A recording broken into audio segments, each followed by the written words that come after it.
خلیفه موږ خو تر بازاره ورسوه. سمه ده وخیږي.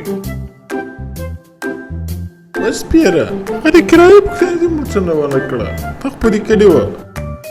راځه راځه نادیده نادیده مه کېږه، زه دې بشر په ولمه. یا به لس کمې واخلي یا لس به ډېرې واخلي. سپېره بیا د دې شیان په کیسه کې نه ده. سمه ده بیا به یې وګورم. ځه ته به دې زړه بازار ته راځې. بازار ته چې راځې زړه به غټ نیسي، لس کمې یا زیاتې به مصرفوې.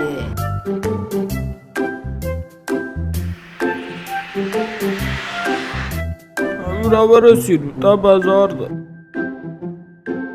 سمه ده وایه خلیفه څو درکړم؟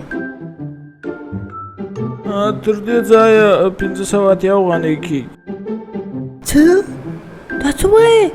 هره ورځ موږ په 80 افغانۍ راځو.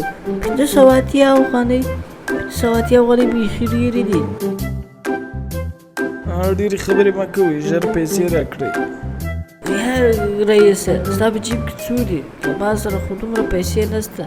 دا ما سره هم نشته، کمې دي را سره، خو ولې مې لا درته وویل نه پوهېږم اوس څه چاره ورسره وکړو. اوهو نو زه به له ما سره کښېنم، ته ولاړ څه پیسې راوړه.